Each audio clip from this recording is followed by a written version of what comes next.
Welcome, everybody, and thank you for joining us. We are so excited to have you here with us, back here in the throne room, the place that we have created for you to be able to purge from your issues, heal from your wounds, and find rest so that you might be able to transform into that which you have been called and created to become. And you all know what that is. That is royalty. Royalty.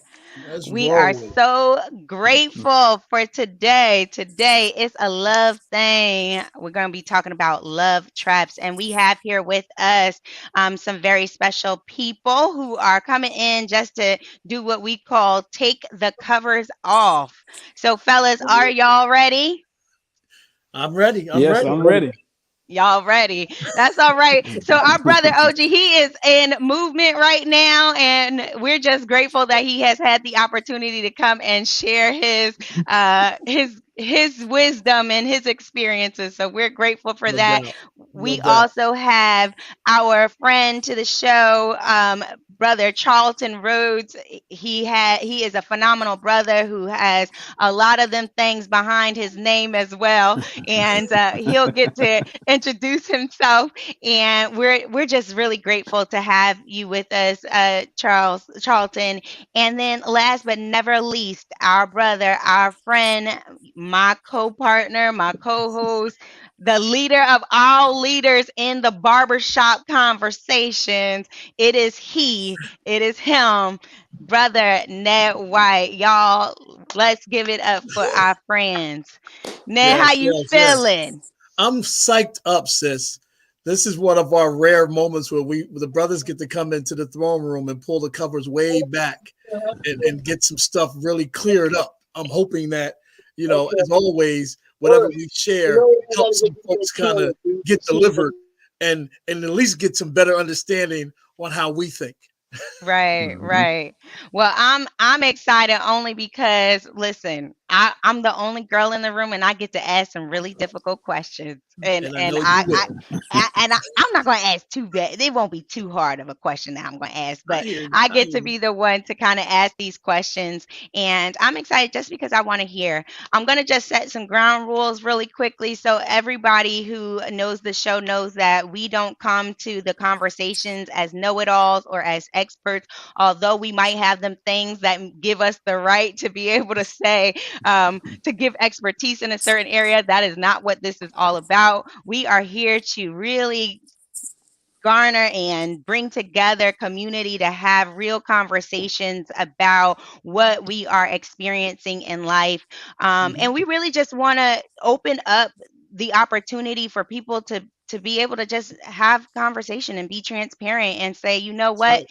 that's something that I'm Mhm. experiencing, and I didn't know that someone else was going through that like me. Let me hear and identify with someone who could possibly help me overcome whatever it is that I'm challenged with. And so that's what this is all about. We're building community, we're building family, and we want you to be able to know that there's a model out here that's doing it and you can do it too. That's right. That's right. Yeah. Ned, did you have anything that you wanted to open up with before we jump right into it? You know me. Let's jump right in it. I don't want to waste any energy and time. Let's jump right into the Let's conversation. let's get it. So as we begin our conversations on love traps, right, and we're starting to talk about the things that um, happen within relationships, I want to begin the first question off with, how do you know when it's a trap? Have y'all ever been trapped? What does that look like? Have you ever trapped anybody? What does this look like? What does this trapping mean? Mm. What's a good definition that you have, brother Ned? Since you're kind of seasoned in this area, I'm just curious to know Listen, what dude. that specifically means. That's See, good. I won't even fake the funk and say that I'm seasoned in that area. All right. I'm like all of us. I think that the definition of trap has many facets, and I don't think that there's one clear definition for it. But from my perspective, being trapped is when when there's a moment of deception, when somebody Mm, does the bait and switch on you, and they give you the fake you know, identity of, hey, here's who I am. And then once you get in, you find out that there's somebody completely different. Mm-hmm. And Mm, yeah, I've been victim of that as well, Yeah. where mm, you find yourself, she gives you the perception that she's one way, and then once you get inside behind closed doors, you start realizing that, you know, what you thought you had isn't what you got. Mm-hmm. mm, Yeah. mm, I can relate. Um, I'll say I genuinely I've always had the perspective of assuming positive intent from most Mm, people. That might be naive to say, but I've always kind of believed that people have good intentions. They wake up in the morning wanting to do a good job, or right. they don't wake up trying to cause harm. Mm, But once they, you know, engage in a relationship, they may, they may, you know, experience some emotions that they never dealt before. I've always told people that we bring things out of other people. right. And whenever I Mm, engage with somebody, they're going to have a new experience with me. They're going to have new emotions, new thoughts. And mm. I don't always assume that people have a plan, that they sit up in the middle of the night coming up with a devious plan to just destroy somebody else's life. mm. But it just Right. happens as you just live your life and start making choices, and those choices have reactions, and choices have consequences. I hear that. Mm, I'm gonna share a brief story, and I don't know if OG had something he wanted to share, but I had a conversation about relationships recently with some younger folks in my office, right? mm, At my place of employment, and so I'm talking to a group, in particular, two young ladies in particular, who were literally in the thought process, in the mindset that they were trying to connect to an older dude because they was looking to get paid. Mm-hmm. Right? Their thought process Yeah. was like, yo, I'm gonna find me an old head who Mm-hmm. gonna take care of me. Yep. And so I was thrown off because I'm thinking like, wow, you really are waking up with that like, and they're in their mid to late 20s, and they're just like, yo, no, Mm-hmm. real talk. I want an old man. I don't want to do nothing with him. I ain't sexually attracted to him in any way. I just want him to pay my bills, look out Mm-hmm. for me, and keep paper in my pocket. Yeah. And so, that for me was like this wow moment, because the reality of it is that there are some folks out there, see, that Mm-hmm. saying, yo, I'm out here on the come up. Yeah. And if I can step on your neck to get up there, then so be Mm-hmm. it. They're just not thinking about Yep. the consequences. They're not thinking about how it's going to impact the person in the long term. They just thinking about my here and now. How am I going to get that paper from you? Mm-hmm. Yep. And to answer your mm. question about how do you know if it's a trap, that's probably a telltale sign. Right. Like if you're a guy that sits up here on the financials, you just got to be careful. And Hmm. on both sides, women too, they have to be careful. Yeah. You do Mhm. have to be conscious. Uh-oh. Yeah, I was going to ask the question about what that looks like from the woman perspective as well. Mm. Um, I, because we've heard people make mention of things like, make love to her purse and the pocketbook, and make sure you secure your retirement and things like that. And so, what does that mean from the male perspective? What does that look like? What does that mean? And why is that even a mindset that occurs? Mm. I'll respond as best I can. So yeah, I think it's in the same vein of thinking. I think when men are looking at the, that older woman, or that woman who I'm like, listen, I want to connect with what I want, whether it's financial gain or a house to lay my head in, or you got the whip and I want to drive that car because your car is better. Like whatever it may be that he's looking to try to get from you. Yeah, that guy is going to manipulate and set the trap to gain whatever it is that he desires from you at that point in time, until he no longer needs it, or until something else better comes along. Mm. Yeah, I can Oh, agree. oh, yeah. Go ahead, Chuck. I was just going to ask OG if he had any thoughts or perceptions about that himself. I would just say that basically, a relationship is what you make it. I mean, you could design it that way. I don't see a problem with that. If y'all agree that, look, we here to take it's agreement, it's an arrangement. and like all relationships, and like you said, as long as everybody knows what's up, then I don't see where the problem is at. Because somebody want a sugar daddy, and the sugar daddy's all right, I need somebody. It's an agreement. Like, all right, I'm gonna hit you off, and you're gonna hit me off, and we Right, come to that right. agreement. Nobody gets hurt. I don't think nobody really gets tricked. I just think people don't understand what they really want, and what they Mm, really looking for. So, I don't really see a problem with it at all. It doesn't seem to me like, you know, whether it's sex, whether it's money, whether it's, long-term stability, security, you know, just be real. Don't try to fake it with love. You know what I mean? Because mm, like we don't really know what love is. Well, I don't. I ain't gonna profess to know. Like I know what love is all about. But I would just say that I think a relationship is something that you have to design. It's like anything, like a picture, like a work of art. You got to figure out the colors, the dimensions, and what is it going to be, and then play it out. And if things unfold that's uncomfortable, either you work through it or you decide, okay, let's just shut it down.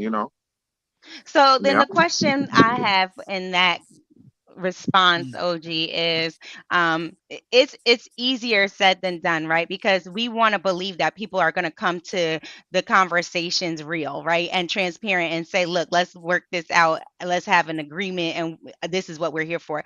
9 times out of 10 that ain't happening, or if it's happening in a more of a manipulative way, and it's found out later on down the line. So what is it that really kind of sets that trap? Like what happens in the midst of that conversation, or in the thinking, that makes it seem as if that's something that's okay?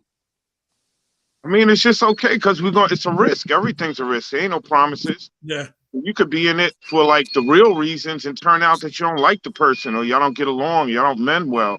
So there's no promise. It's always a risk. So you just got to be wiser and be able to see closer, be able to thoroughly vet somebody before you invest into them. Mm. Mm. I I would mean, Any that's agree. just my response? Mhm. perspective. I Yeah, don't know. Yeah, yeah. and it's No, no. welcomed.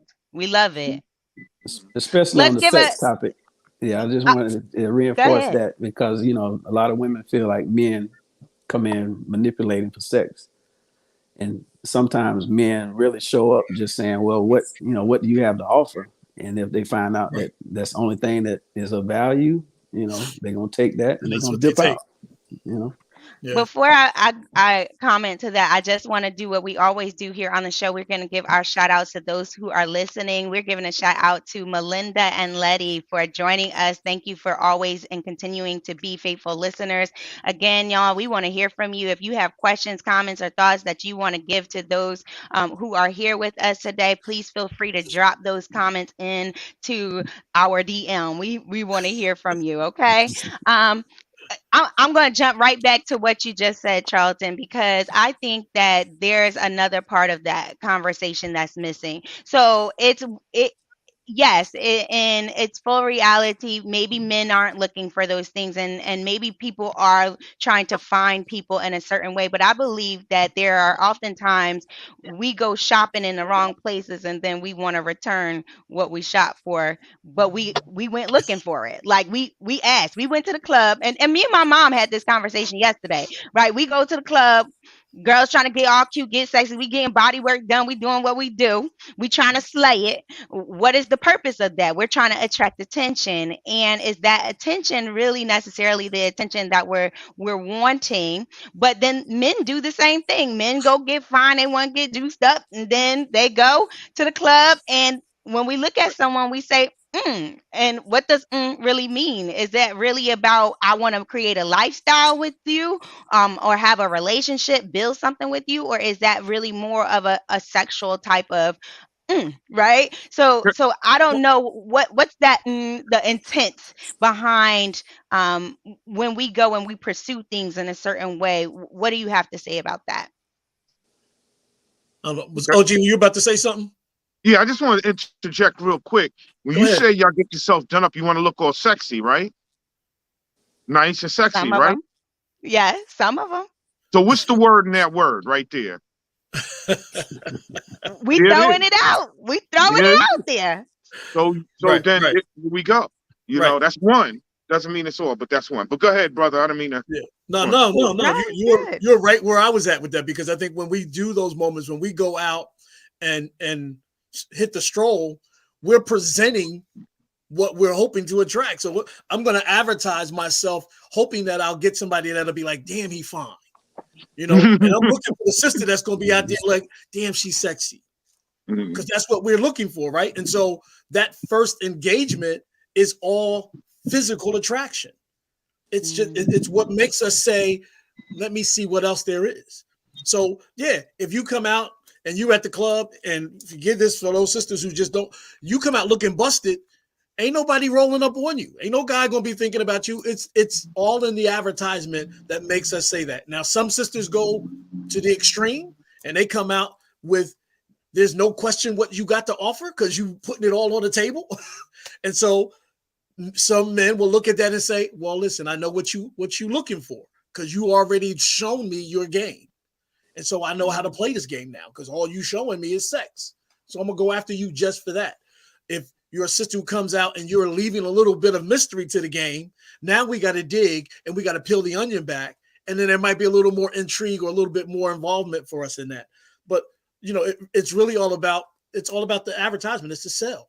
So What is are you it selling? automatically assumed that because we're in a certain space and we are dressed a certain way that that's what we're looking for?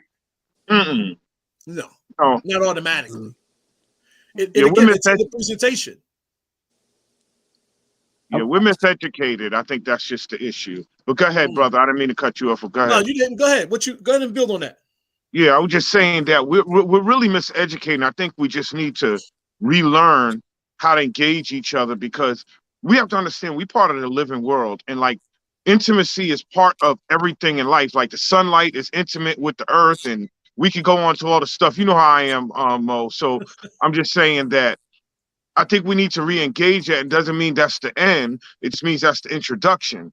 Unless we Hmm. can read vibes and we can read minds and read energy before we even get to that point. But sometimes I'll see somebody in their energy is attractive, Yeah. just as attractive as their body, or their mind is just as attractive as their body. And that's just the way my mind works. So I'm not always impressed by, the typical physical, things. I mean, I'm a man, so there's certain things that automatically my mind's going to gear towards, but I'm not really attracted to it. I'm more Right. attracted to the energy a sister brings. You know what I mean?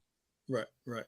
And I think that also, that's a strong point, OG. Mm, That comes with some maturity for most of us men, right? As we get older, we mm, start realizing that, I don't have the energy to invest in just chasing the skirt. That there's got to be some substance there. And so we Hmm. look to find out what else you bring into the table, sis. Yeah, I see you're an attractive woman, but where's your intellect level at? Where's your spirit lie? What's your energy like? Your vibe like? And those things become very important to us as we mature.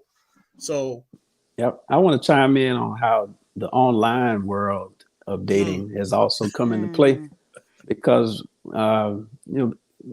we do have social media, dating apps, stuff like that, and there's this image portrayed of strong, successful Black women, and mm, when you see that, some men will see that as threatening. Sometimes it could come across as if mm, they have their own bag and they don't need a man. Literally, they could be very attractive, but that energy, like OG was saying, if they give off that energy, that might put them in a category where it says, well, you don't really give me the wife motherly vibe.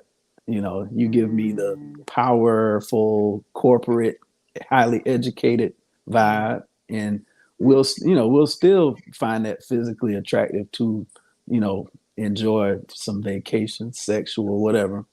But right, it right. doesn't automatically sit. Man, a lot of guys, they may be looking for a wife, but once they get into the conversation with someone that they've met and they portray that, they've kind of already got them pegged in the Mm, back of their mind about what this might potentially be. That's a good yeah, thought. I wouldn't have necessarily thought about the fact that men would think about it that way, but mm. that's what I'm here for, right? I'm here to learn and to listen. Is there anything else that y'all wanted to comment on based upon what was said? I just think personally, I think people need to, again, just be relearned. I think, you know, re-education should evolve about how we interact and what we cherish. And I see a lot of women cherish their bodies, and men too. You know what I mean? Not trying to put no specifics, but a lot of women cherish their bodies more these days than their because like they'll say like, you know, things like you know, I don't want you, you know, getting attracted to another woman is more or less like they think it's just a physical thing. But you could Mhm. cheat on somebody. Let's just say you're in a relationship. Like, if somebody grab me mentally, it's over. You know what I'm saying? Because physical you Mhm. could always get. So women, like, you know, they always assume that our spiritual energy is deeper. That's really who we are. So our physical bodies are carcasses. So we could always recycle. That could always be renewed. But we got to Right. get stay focused on that. Our energy being shared is more important than just the physical body. So if somebody steals a man's mind or steals a woman's mind or a spirit, meaning they attract that, that's more of a danger than somebody just physically, you know, just Yep. cheat on somebody and then they come back and you can resolve that, you know. But Yeah. anyway, I just wanted to throw that in because, you know, talking about the physical. Yeah, yeah, no, that's a strong point, bro. Because I think a lot of times people think that, you know, cheating is because of the fact that, you know, I just went after her because she was sexy, or she was, you know, she looked better than my woman looked better, and that's not always the case. Like you said, I Mm-mm. mean, literally that connection, that vibe, that ability for the interaction between you and that person can cause you to step out more so than the physical. Mm. Mhm. So I'm gonna carry that, but before I move on, one of our listeners said I dress up to look at myself first. That's just facts. Y'all just get to witness my mood that day, right? I'm dressed anyway, right? Like I'm just dressed sexy because that's who I am. I feel you, Melinda. We on the same page, okay? But to pick up off of what y'all was saying, I'm gonna say this. I think there, and I could be wrong, but I think that there's another part to that in the fact that uh, when you said when we're talking about men cheating and whether or not it's something that is just based upon the physical or the mental attachment. I think that there's also another component to that that is often missed, and I think that that's Mm, because men have been taught not to trust women in a certain aspect. And again, like I said, I could be wrong, but there have been a lot of conversations that I've been privy to amongst men that really teach men how not to trust women, that you can't trust what a woman does and how a woman moves. So do you believe, is that true? Is that something that we can kind of say, yeah, we've been taught that not to trust a woman, and we've been taught that y'all going to do what y'all do, and y'all better at cheating than we are, and so we're going to hurt you before we you hurt us, type situation. Nah, nah. yeah, I never heard that before. I grew up yeah, around women. So I trust I don't trust people unless it's earned. So my right, trust has to be earned with anything and anybody. I don't right, just give right. it away. I Yeah, I don't. I'm where you are on that one. I don't believe that. At least for me, it wasn't something that was taught to me. Like no one said to me, "Don't trust women." Um, the mindset of this men are dogs, which I think is the stigma that's been put out there about us, and the fact that, you know, using a today's term that women are for the streets is something that is Mm, universal. Like I don't think that's Mhm. just geared towards one gender or the other. I think that, you know, society has got us wrapped around the thought mm, that you can't trust people. And I don't mhm, Yeah, think it has anything to I would do agree. with the specific gender of an individual. Is, hey, don't trust them. Don't Yeah, trust mhm, anyone, Tru- you know. And so, you know, it unfortunately trickles down into relationships, regardless of what kind of mhm, relationship it is. It mhm. trickles into those relationships where we go in guarded. And so we go mhm, in thinking, I'm waiting for the other shoe to drop, or I'm waiting for, you know, the roof to fall in on this one because, you know, he can't be or she can't be that good. Something's got to be wrong. And so we look for those mhm, things because that's what society has got us geared to think like. But I don't think it's a taught Yeah, method. I would agree. I think trust is at an all time low across society. Looking at mhm, government, Hmm. pharmaceutical industry, banking, technology. everybody's skeptical, and Yeah. it does trickle down to our relationships. We're a product of the environment, and we Right. have more information and knowledge at our fingertips. And the more you know, the more you're gonna be skeptical. The more you see dissonance, you're gonna just continue to think Right. twice whenever you engage with anything or any entity, really. Right. And even for myself, and I think you're right. Like I operate in this mindset of cautious optimism, right? Mm. That's a mindset I adopted out of my own stuff though. Right. Hmm. It wasn't anything that was like somebody said to me, hey Ned, you should be this kind of, have this kind of mindset. My hurt, my pain, my struggles created the cautious optimism. Right. It had nothing Mm. to do with anybody else's. It wasn't anything that was taught to me. It was a learned behavior. And so now I'm always optimistic that this is, has great potential, but I got to cautiously walk into it so that I'm not just, hey, here it is. I got to be mindful of my movement and be intentful with my movement, in a cautious way. Yeah. So what does that look like, and how does that societal type of you know thinking, how does that impact the way in which men show up to the relationship in a whole? Like I'm sure that there are things that manifest itself inside of the relationship due to that, and that's what causes some frustration with us women. I think you're really generalizing here, Yeah. and we want to not. We want, I kind of stray away from generalizing men, women, like we're all like one bracket. You know, there are different types of men, just like there are different types of women, and we have to always keep that in mind. That when we talk, I think that's the number one thing. Our speech, when we talk, you know, words are powerful. Mhm. Yeah. What we say is very powerful. That's how we actually shape our minds. And so we got to be careful, women do that. And, I think it's specific to maybe types of people or individual experiences. So I would just say that, But to your, hey, I want, OG, we want to hear what you have to say because Yeah. it He's is coming through. really important. Like it's important. We've had this conversation beforehand, so I want people to hear what you're saying, but you're breaking up a little bit. But you're right about the generalization. I okay, I'm am sorry. intentionally asking those questions in a generalized manner. Thank you for addressing it. It's okay. It's just that. Yeah. I think we're Yeah, Am something I glitching. good now? Yeah, you're still breaking still up. breaking up. Okay.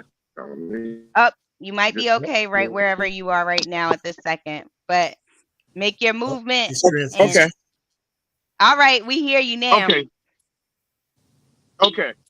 So let's get to the point. The point is that could you repeat that question again? So you were given a comment. I don't want to repeat the question first. I want you to start where you started from with the Okay. generalization. I think that was a great point, right? Because Yeah. oftentimes we do that in relationships. That's the stuff Okay. that we're bringing. Okay. So let's just talk about generalizing. I think that is part of the problem is that men and women generalize too much and we kind of cast ourselves in this big cattle pen and we don't see the individualness or the uniqueness of individual people because we have a preconceived notion based on what we think men do and women do, what men should Right. do, what women should do, and therefore we get confused when we get to something and maybe we're a different type of person. Like myself, I'm very different, so I've always had issues with relationships on some box figure, some mold that I'm supposed to fit. And basically, I'm a man. Yeah, I'm a man. So I am what I am. But besides the hormones, the testosterone, and everything, I'm a different type of being. So I approach things differently. I see things differently. My Mm. my my idea of romance is, well, what they call romance is different. I don't always like using that word, but so I have a different perspective, and so therefore, you know, sometimes you have to read. Sometimes you have to have a strange person to understand strange things, or somebody who's differently thinking. Because if we're caught up too much in this box mentality, we're going to continue to have these issues with generalizing right now, men and women will always have issues because we're not treating each other. We say to somebody, "Oh, you're special, you're unique," but then we fall into this pattern of, "Well, you got to be this way." Well, where'd you get that from? Who taught you that? Where does that learned behavior come from? So we got to unlearn that learned behavior about group and take when we meet people, give them the individual space. And when sometimes a woman will sit from a man's perspective, let's just say, again, I'm not generalizing, but I'm just telling you my experiences. Women will say, men do this, and this is why I act like this, or you have to prove something. Well, I got to prove something to you. I'm just as valuable as you. You know what I'm saying? So let's prove to each other that we're worthy of whatever type of relationship we designing, rather than say, well, this is what a man should do. Well, what if I don't do that? I don't fit the standard. Right. So therefore, I think that is the root problem of the generalization of men and women's issues. Just if we're going to be specific, a woman wants to be special and she wants to be this unique being, then be unique, but you also got to you got to return that to that man and let him be, no matter what your past has done to you, the choices you've made, the choices I made in my life is choices I made. I ain't gonna throw that on another woman just because I had a challenging experience, because there are no bad experiences. They're just things we need to learn, journeys we need to Learn travel. moments. That's right. Teaching moments. That's what I'm talking about. So I don't, I want to continue this conversation, but I want to give the other brothers a chance to comment on it, because it's just my perspective. Again, I'm a unique being to myself, just as Mo, you're unique. You're a unique being, and I can't say, oh, Mo, like women do this, because Mo don't do that. Mo is an independent sister that I know, very powerful, and her energy reflects her looks, and her movement reflects her energy. You're very engaging, very powerful, influential, and that's how you carry yourself, and that's what I've seen you as. That's what I know you as. I appreciate that. Mm, mm. Hey, Chuck, I have a Yeah, I want question to. for Yeah, you. all right. Yeah, it's drawn right off of this, right? It's just to say, so as we have those conversations about things that have been learned and how we unlearn things, I kind of wanted to get your perspective on how do we go about this process of unlearning while being in relationship with another. You can answer that Yeah, however you feel, but you can respond to what you were originally going to respond to. cut out. Am I back on? Yep, You're you're back in. Okay. Yeah, yeah. Sorry about that. I was No gonna. problem. I can answer that with something that I talk to people in mental health therapy. So it's a concept of attachment styles. I can start with that. And there's three basic attachment styles. You have secure, avoidant, and anxious, and they're developed throughout the course of our lifetime. It starts from birth, honestly, from our initial caregiver, and it goes all throughout the life cycle. And if our needs are met on a consistent basis, then we become more secure. Simple as that. If they're not, we either become anxious or avoidant. We either go seeking for approval or seeking for our needs in an anxious way, or we withdraw and we isolate ourselves. We say, well, I can't depend on nobody, so I'm just gonna do it myself. And that's usually why we attract similar types of people throughout our lives in terms of relationship, because it's kind of like hardwired in us. If we don't automatically believe that our needs will be met, then we'll be drawn to people who kind of have similar traits. And it seems like you keep meeting different people but the same outcomes. That's why you start to see that, and you start to think that people are automatically going to not meet your needs, or they're automatically going to mistreat you before they even get a fair chance, like the guy was saying. So it's very hard for people to consciously give every new person a clean slate based on their history of relationships. And that starts even with our families, our upbringing, our community. Like there's just a breakdown of trust with so many people that have been emotionally hurt. Now it's not always the extreme examples, but in the small dynamics of relationships, whatever our unique insecurities are, if somebody gives me flowers, that means they love me. For example, if they Mm-hmm. if they do this or they do that, that means they love me. It's transactional, and we're not really taught how to go about meeting and giving people time to show us who they really are. A lot of us are really just so eager to just get what we want now. And Mm. I was the same way, to be honest with you. I mean, I'm learning as I go. I'm 40 years old now, and I got more questions and answers, honestly, than I ever had in life. But I think that's That's part of the good. process. Yeah. Yep. I want to just piggyback on what you were just saying about proving. There was someone who I was having conversation with, and they were talking about how the frustration of their relationship came because um, their wife or their girlfriend was saying, "Show, do you love me? Show me you love Hmm. me. Do this, do that, do that." And he's Yeah, like, yeah, "I'm meeting every single need she's saying do," yeah, and it's just like it's not It working. ain't And working. he's yeah. like, She's "What still am I anxious. supposed to do?" Right? Like, and she just keep going back and forth. So how much? And that created a sense of resentment.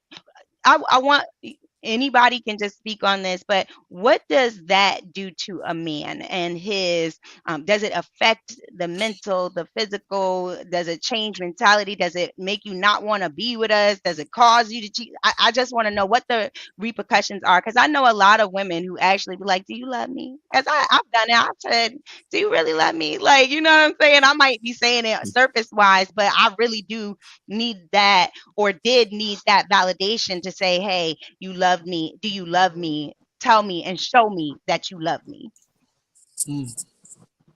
Cause I'm gonna Yeah, speak on that. that. Oh, go ahead, bro. Who's No, giving? go ahead. You good? You got You it. got it. Go ahead, OG. Okay. So I'm gonna say it like this. You know, this this is part of again our own internal insecurities. This is why I say I don't understand love. Because if love is supposed to be what we say it is, it shouldn't even be a word. It should be something that's just everlasting. And it's Mm, saying it, anybody can say it. Anybody who got a tongue and vocal cord can say, I love you, put on expression. I've heard it before, I've seen it before. But what do you mean by that? What do you mean by I love? What is love? Well, I need to prove my love. So I've heard that from women. Oh, you gotta tell me. Well, how come I'm not so me showing you and showing and proving is not enough? So again, it's part of this miseducation that we've learned about men and women, again generalizing because we're talking about a generalization. um we have this preconceived notion of what love is, and I think love is something so dynamic and so mm, otherworldly and so not shapen by our hands that we can only experience it together. We can't really give it or take it. So I can't prove it to you because I can't say in 3 years I'm gonna feel this way about you if we're not consistent. You know what I'm saying? How you doing? I can't feel this way about being consistent. I'm just saying that we have to relook at what love means. And if you mean to prove, you just want me to say I love you and give you some flowers and give you something superficial, I could do that. But what am I doing it for? Just to get something from you, just get some physicalness. No, I mean, I don't need to do all of that. So I'm Right. just saying that that's why I don't really attract those type of women because, like, I'm not doing all of that. I will do it, but I'm gonna do it spontaneous. I'm not gonna do it because this is what you expect. I'm gonna do it because out of comes out of left field sometimes, being spontaneous. So I just feel like we need to relearn what love means to us as individuals. Again, going on being an individual, unique person. What is love to somebody else can mean like you just come home every day, you bring me flowers, you tell me you love me, and you sex me down real good, and then that's it. And yeah, treat me nice, make me laugh. Like all of those things anybody can do. But love to mm. me is something, if it is what it is, so mysterious that it's like water. We can only submerge ourselves in it and be underwater experiencing it. And may be off, but that's what I feel. And that's Yeah. all right, brother. That's I'm it. with That's it. you. Mhm. Speak your piece. Go Yeah. ahead. I, Charlton and Ned. So yeah, uh, I'm right there with you, OG. I think that whenever the thought process is you have to prove your your worth or your value of love to your significant other, that you're actually barking up the wrong kind of tree. That you're misguided in your even your thinking. There's no way Mm, you can honestly say to somebody, "Hey, show me you love me," and then give this itinerary of things that they need to do, because you'll never meet that goal, you'll never meet the mark. And so to say to me, "Hey, show me you love me," means that there's really no real understanding of what real love is, right? mm, You don't have a clue when you say to a significant other or somebody who's connecting to you or attempting to connect to you, show me that you love me. Hmm. Because how does that? Mhm. Because again, there's no real textbook that says here are the ABCs to love. It doesn't exist. Because OG is how cracking up. right? Because the way that I need love is going to be different than the way that OG needs love. It's going to be different than the way that Mm, C needs love. It's going to be different than the way that you need it, Mo. So all of us are built, created differently for a reason, so that we can mm, express, share our uniqueness, and connect to somebody and be appreciated and loved for my creative vibe, my creative energy, and vice versa. So to say to you, hey, show me you love me, you might not be wired to give me the love that I need. So mm, how do you meet my love need? Right? So it's not Yeah. about mm, the show me I love you moment. It's really about saying to the person who you're connected to, let me show you how I need to be loved. mm. I'll add on. There's Uh, the popular book, Five Love Languages. We probably all heard Mm-hmm. of that. I got it right here. And yeah, and those are helpful, I believe, to kind of make it practical. I honestly believe that you can have multiple of those, and women and men have different needs. I believe emotionally, we're very different creatures. I believe more so from my personal experience and friends and work, men really aren't really pulling from the list in that book so much, but the way that we typically want to receive love is by respect and appreciation. hmm, And it's Mm, not so much like the tangible things. But what I do believe that men get frustrated with is if a woman is not sure and doesn't have self love. And if she says, I want this today, you produce, and then she moves the goalpost. And then, all right, now I want this. And then she moves it again. Now I want this because she really, it's something internally. There's a void, usually internally, that she's trying to fill with external things. And you have to really dig deep to figure out where that's coming from, because you could give everything in that book. You can give the words of affirmation, quality time, gifts, and there's a potential that it will never be enough. And that's what men are skeptical of, right. and they're frustrated with, I believe, because if you said you said you this is what you need to a tangible representation of love, and I produce that, then we just want you want it to be that, but don't come up with something new every week, because that gets tiring. but what if you're not meeting the mark? What if it's not that we coming up with something new, but the fact that you keep thinking that you meeting the goalpost, but you're not. Like I'm telling Yeah. you, like Okay. I want to see this, but you're not really Well, meeting it. In your mind, you are. So I'm I'll give. go ahead. Go Go ahead. ahead. Well, no, I was going to say this is something that I've been talking to I a love it. lot of clients about, and really what love really means, and we're trying to Yes. define that and wrap our head Uh-huh. around it. It's a huge concept, but I start the conversation around acceptance. Absolutely. It's very easy to love someone that produces for you. Hmm, Hmm. that's different. He cut out right at a good part. That was good. He That just was dropped the real mic on good. you. He dropped the mic Yeah. on you on that one. It's very easy to love somebody that produces for you. That's Yeah, it. yeah. That's My It it. says Boom. my internet is not. Oh, I'm on my Wi-Fi signal, but I don't know why they're giving me that. I'm sorry.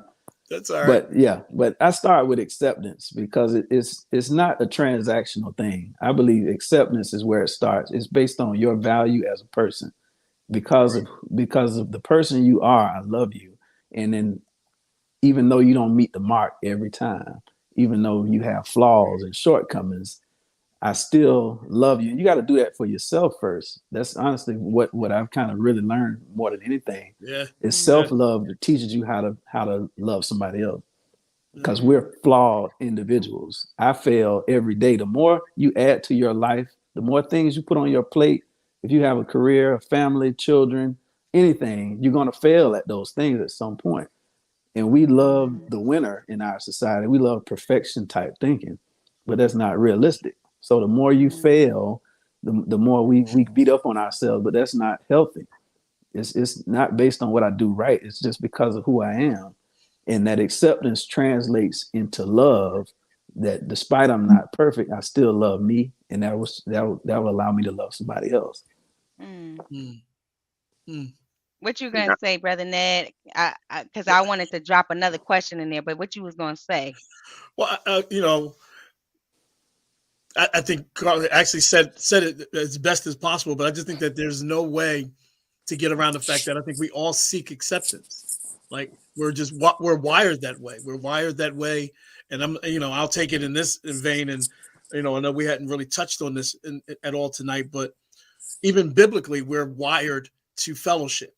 We're wired to connect to someone else, and so that acceptance is huge for us. The reality of our needing acceptance is we have to be strong enough in our spot to be able to stand up and say, "Here's what and who I am." And I think sometimes that's what ends up getting mixed up in translation, because sisters will say to you, "Hey, I just need you to love me." And for Mm, men, we're like, okay, great. So we dig into our bags of the things we know to show you love. And you're oh, like, you're that's not good. doing it. You're not doing it for me. You're not doing it for me. And so we keep digging in the bag, looking for Mhm. the one thing that's going to do it for you. When the reality of it is if you would just say to us, listen, I need this from you. Yeah, You know what I yeah. mean? Here's what I need. And here's what makes me feel comfortable or validated or loved. Then it becomes a conversation that we can deal with, because innately most men are wired and geared to fix. Yep. Right? We're just set up that way. We just want to fix it. How do I make it better? How do I, it's the same. And as much as I dislike the term, it's why folks use the terms, happy wife, happy life. Right? We're And so gonna we talk hear about that. that. Right. Yeah. We hear that because most men are geared to want to make their wives happy. Well, the reality of it is that's not our responsibility, Mhm. but we can add to your happiness if you share with us what makes you happy, and we can be inclusive. But we can't make your happiness happen for you. We Mhm. can't figure out or read your mind or assess what makes you feel loved if you won't share with us the things that make you feel loved. Not that we're not willing to or we're not able to. You have to be able to share that. And sometimes it's because of our life experiences, because of the things we deal with. Sometimes we don't want to share that, or we don't want to open up that can of worms, because we know that it means I got to be vulnerable.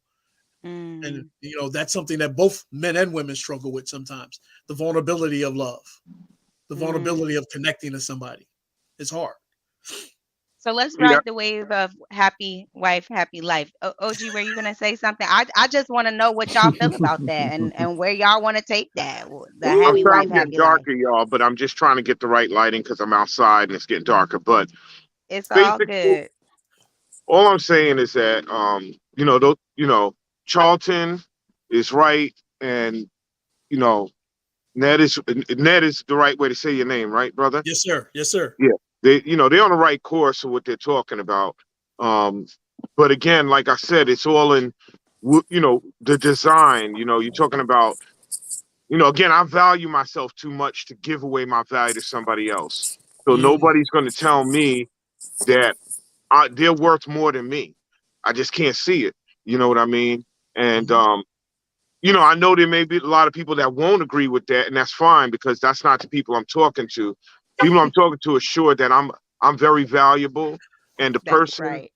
and a valuable person is going to pick a valuable person, so they're going to understand how valuable they are, and their life won't be full of let's prove anything. It's let's experience things, and then the proof of our longevity of us being together and experiencing things is the return on it, because I just don't believe you got to reassure people. We can't be that insecure. We have to learn how to mm, strengthen our inner self and be more secure that, I don't need somebody to tell me they love me to feel loved, because I love myself.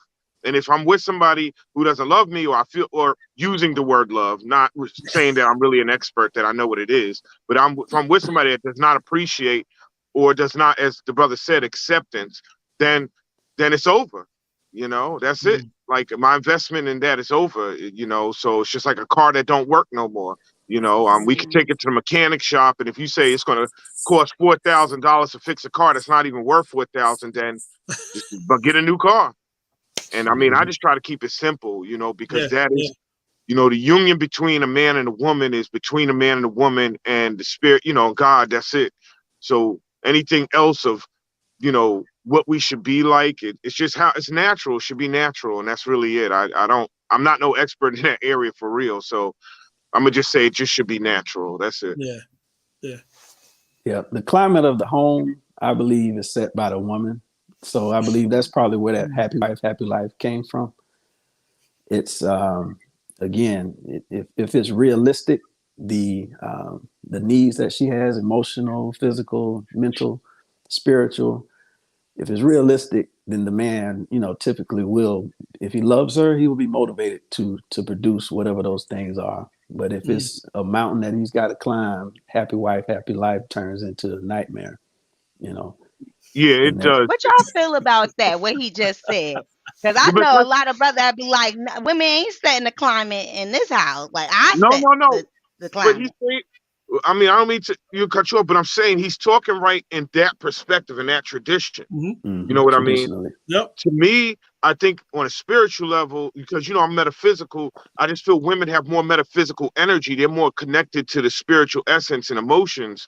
And so therefore, we play a role. Men and women do play a role. We are not the same. We do play different So roles. true. Very true. So I agree with that. If a man has, if he feels like he's more stable in his emotions or not as, then yes, then it's just like a battle. Like if you could seize it down without fighting, then seize down the battle without fighting. You could have confrontation without having to have a fight all the time, because Hmm. you know the end Okay. result. So I always treat everything the same. That's why I kind of talk in parables and analogies, because the same way you deal with any confrontation, you want to be able to. I think men are there to protect women and Hmm. protect their Hmm. emotions. Like naturally, that's what we're there to Yep. be, as protectors and Right. defenders.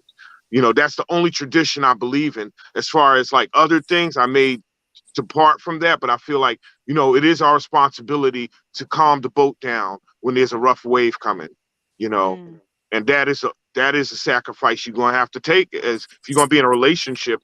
Doesn't Yeah. mean all Hmm. women are gonna act like that though.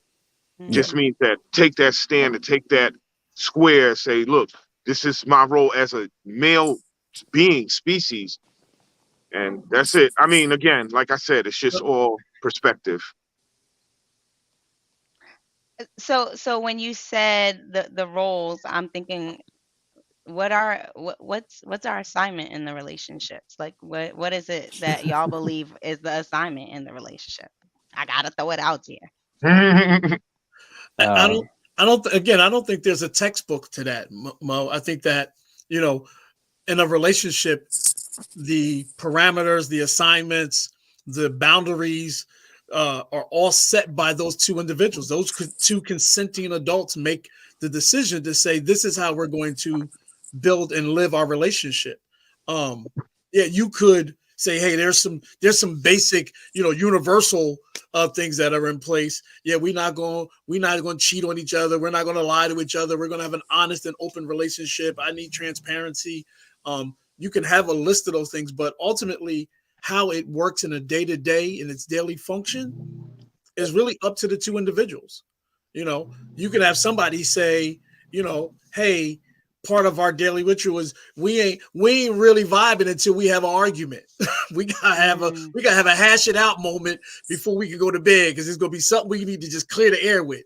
And somebody else might be like, mm, yo, that's so dysfunctional. How do they mm, live like that? Right? mhm. It works for them. It works for them. So however it works for you is how you operate it, but you have to be real about it. You know what I Mhm. mean? Don't, and this is again going back to the other conversation or the other question. This is why I have these issues with the happy wife, happy life uh, models, because, you know, who's to say what that is? And so, mm, yeah, I think it's absolutely correct that men should be, meeting those the three P's. I should be there helping as a provider. I should be a protector. I should make sure that she understands that, that there's a purpose in our relationship. Those things are absolutes, right? But ultimately, I'm not going to be able to say to you, hey, I'm going to make you happy. Like, Mm, to make a person happy isn't within our realms of existence. Like, I can do some stuff that we can enjoy together. I can have some happy mm, moments, but ultimately, happiness is internal. And, if you love yourself, if you've established your worth and your value, you're going to love yourself and be happy in who you are. And then you find yourself gravitating to or connecting to someone who carries that same core value system, and the two of you build something great. But, you know, I'm pretty sure I'm not the only one on this panel tonight that's going to say, yo, I connected to some folks that were dead batteries and they were draining the hell out of me. Mhm. mm. And a So lot of it was happening because I was running around trying to meet all these expectations that really weren't realistic. Hmm. that's good. So then at what point do we begin to kind of question our movements within a particular relationship, um, and reevaluate things? When do we reposition? What does that look like for men, I guess? And I'm generalizing on purpose. On purpose. Yes, on purpose. Y'all break it down however What, y'all want. what's the question one more time? So, at what point do you guys decide that it's time to reevaluate, or begin to question your own movements or the movements within the particular relationship?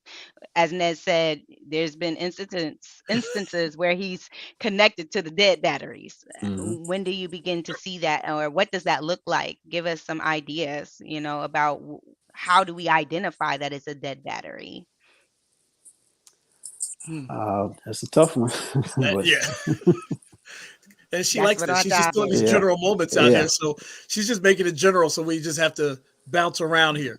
yeah, So yeah. I don't know if there's any one surefire way to say, hey, this is how you identify it, because it varies from different person to person. Like, for example, my tolerance level at age 54 almost is different than my tolerance level was at age 34. Right. So at 34, I might have been like, yo, I can ride this out for a minute. Let me figure this out. We can go. I'll still get what I need. Or as my younger self would have said, I would have then put you in my 80-20 category, which would have been the, Lord. hey, I'll get from you what I can, and whatever I don't get from you, I'll get from someone else. Right. That's the old Ned. But the new Ned at this age, I'm looking at you like, wait a minute. If we're investing energy and time and I'm not seeing, you know, the conduit working back and forth, there's no give and take of the energy, then I'm looking at you thinking this might have been the wrong connection. Um, Mm, and my level of tolerance again might be shorter than it was when I was younger. It might be shorter tomorrow than it is today. Uh, Mhm. but mm, it all depends on where we are in our own walk that determines whether or not we're going to, ride with something long term or short term. Yeah, That's just my feeling. yeah. I would agree. Yeah, it's about whatever what season you're in life. You got young Yeah. men out here trying to find love and trying to find a wife, have a family. You know, there's it's a lot of uncertainty right now. I'll just keep referring back to that. The level of trust, the amount of information that we have now, we can't just be, ignorant. You just have to be as educated as possible on yourself and Right. the people that you are attracting. Try to figure out, all right, what is it about me that needs to improve if I want to see better results in terms of who I attract. And then once mm, you get in there, try to do everything. I tell people the only obligation you have in a relationship is to be your authentic self. I Present agree. mm, yourself as genuine as possible. And if Great. that person does it the same way, you can make an assessment and say, well, this might work. There's going to be some twists and turns. I use the track and field analogy. Like a lot of people can handle the straightaway, but then there's curves. You have to, Struggle on the curve. yeah, you have to hit the curves at the same time with your partner. And at that point, then you really have to go back to having a whole lot of grace, a lot of acceptance of like, all right, this is an individual. We are individuals in a relationship. We will always be individuals first, and that mm, individual has to take care of themselves, and hopefully that other Yeah. person is doing the same. So when those curveballs come, you'll be able to say, all right, didn't see that coming.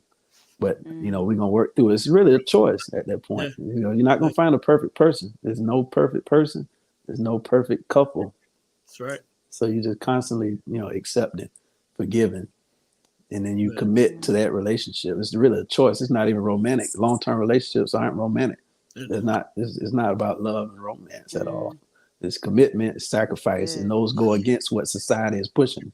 But Right. society is pushing us for individualized thinking, individual happiness, and relationships that are the opposite of that.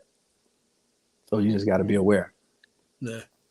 Brother That's good OG, is stuff. there anything else that you wanted to end off with as we begin to Well, close out? I say again, like the brother Ned said, I'm just at a point in my life where I'm I don't have to pay. So, and I know what I don't want, and I'm still learning myself. And the energy I put out is the energy that I will attract. So I'm not really looking for a relationship, but what I am doing is setting myself up so that when that happens spontaneously or whatever, that my energy is in the right place. And Mm. I don't really have time other than to, do the things I have to do than to be out there mingling, trying to find something. I just want it to happen naturally. And so therefore I think that I'm just at a different stage in my life. I'm just looking to enjoy my life Mm. and, share that experience. And then when that happens, it happens. But for now, I Mm. just think that we need to focus on building, relearning, and re-educating ourselves on what relationships are and what our roles would want to be in a Mhm. relationship.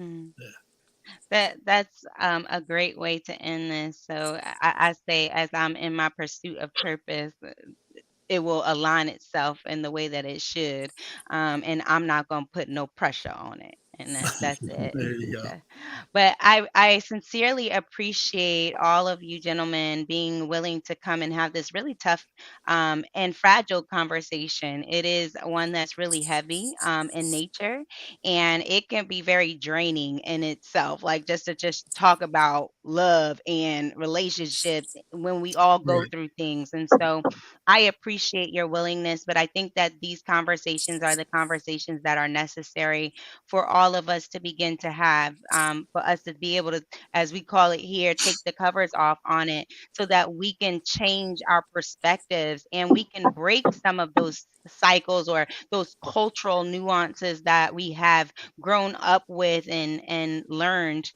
over time.